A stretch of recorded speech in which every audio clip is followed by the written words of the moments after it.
Red Dirt Life fans. Today we're going to recharge shocks, nitrogen filled shocks.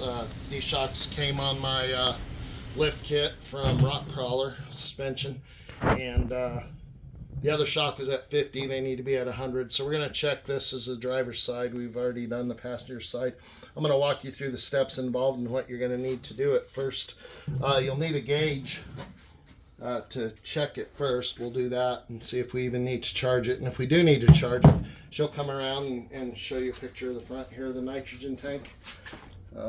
We have the gauges and, of course, compressed nitrogen. They're usually just do a tank exchange when this one gets low. I'm still on my first tank.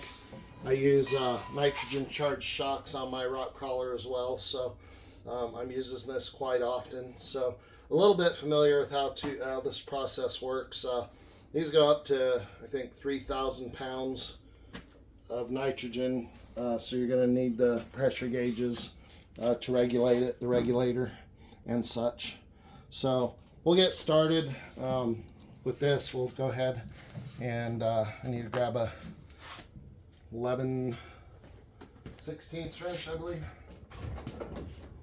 Should have already had out, but shame on me. It's right in the front since we used it. 11/16 wrench for my gauge.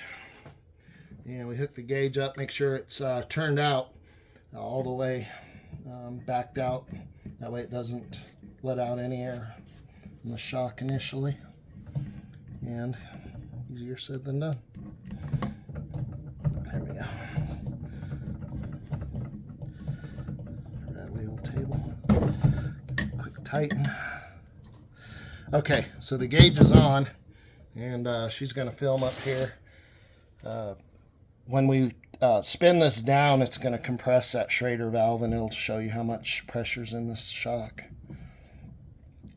And this one is closer to the mark, but still not at 100, so we need to add about 20 pounds of air. Yeah. So we'll back this back out again to make sure that we don't release the nitrogen that's in there, and then do it there. So it's a pretty neat system the way this works to keep the air captured. Lose very little. I always put a couple extra PSI in over what we need. So if I lose a little bit during the process, we take this same thing. We're going to make sure this is turned out so we don't lose any nitrogen.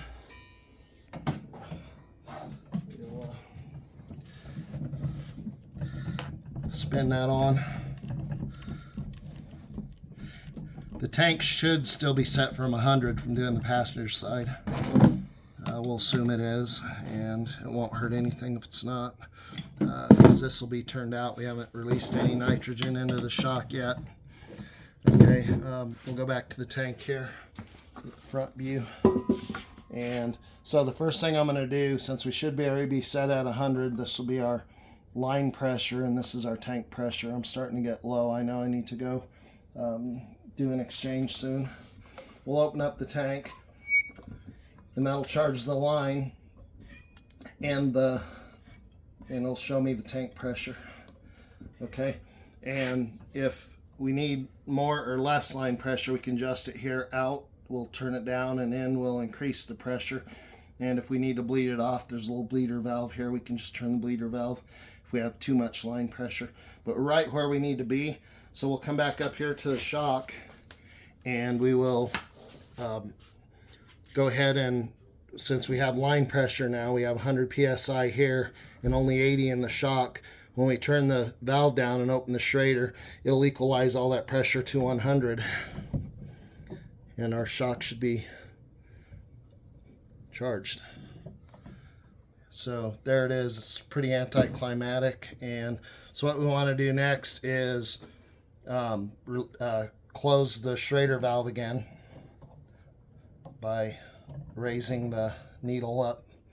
And the mistake I made the other day when we did the passenger side is I forgot to close my tank and release the line pressure, so I let a little bit of the nitrogen out in my tank. Not very much. I did get it closed pretty quickly, and we can use a release valve if we want to release the line pressure. So once the line pressure is released, we can go ahead and remove it from the shock.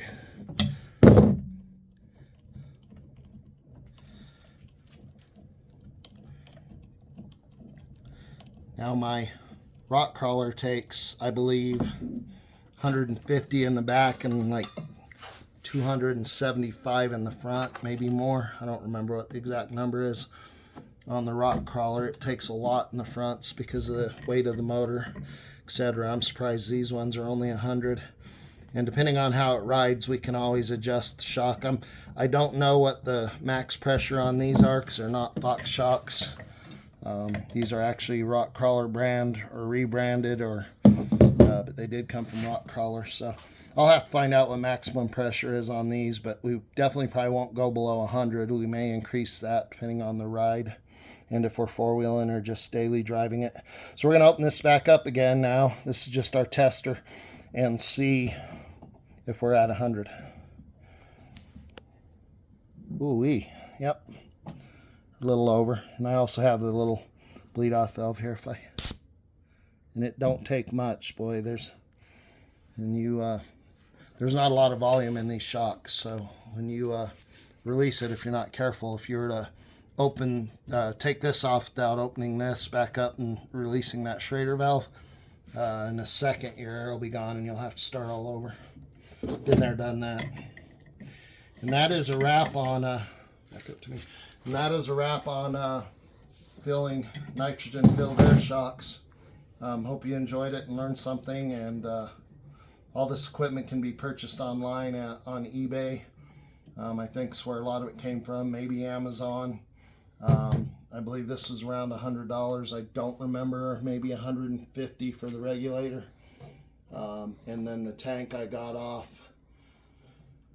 I think I bought a tank off Craigslist and then exchanged it, or I just went down and purchased the tank completely from Air Gas or somewhere who sells these. Buckeye, somebody that deals in nitrogen gas. So readily available for all this stuff, and a lot of videos online probably on this process. Thank you, and have a good rest of your day.